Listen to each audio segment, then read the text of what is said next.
जब मैं नई जगह जाता था, संग्रहालय देखता हूँ, वहाँ से उसी देश की इतिहास परंपरा के बारे में जानकारी लेता हूँ, लेकिन साथ साथ मैं जो युक्त लोगों से मिलना चाहता हूँ ताकि उन लोगों की चमकते हुए आंखों से, आपकी जैसे आंखों से इस देश की भविष्य कितना तेज़ी है इससे हमें मालूम होती है।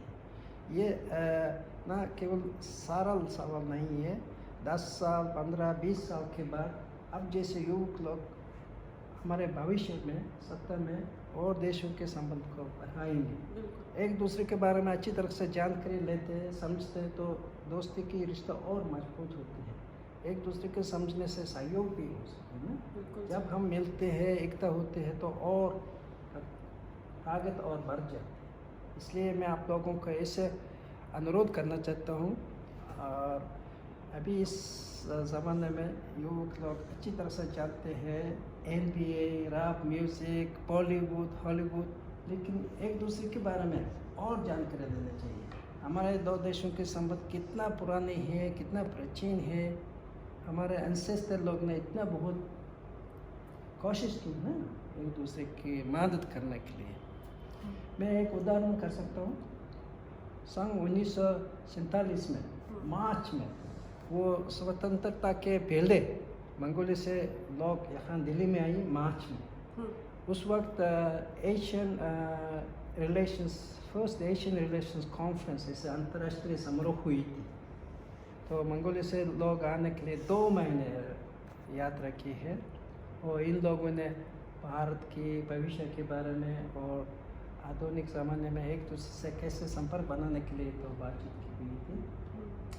इसलिए अभी 70 साल के बाद,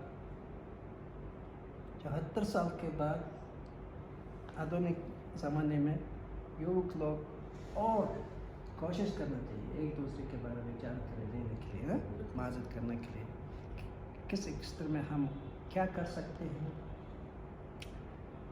मान लीजिए अगर हम किसी आधुनिक जगह चलते, विकसित देश चलते, तो ऐसे सोचते हैं ये लोग बहुत विकसित है, इनकी ज़िंदगी आसान है, सुंदर है। लेकिन विकासशील देशों में जाके हम अपने आप क्या सुविधा है, क्या कर सकते हैं, इससे भी मालूम कर सकते हैं। इसलिए विद्यार्थी लोगों के बीच में, विश्वविद्यालयों के बीच में भी सीधे संपर्क बन सकते हैं जैसे, और पत्रकार लोग, लेखक लोगों को भी आदान प्रदान कर सकते हैं ताकि हर लोग आ नहीं सकते, लेकिन इन लोगों के काम के द्वारा लोग जानकारी ले सकते हैं ना भारत के बारे में। और साथ साथ आर्टिस्ट लोग भी यहाँ 1-2 हफ्ते ठहर के वो अपने क्रिएटिव वर्क कर सकते हैं। बाद में 2 देशों की संयुक्त प्रदर्शनी भी आयोजित कर सकते हैं। ऐसे भी सुझाव है मुझे। बहुत सुंदर सर, बहुत सुंदर।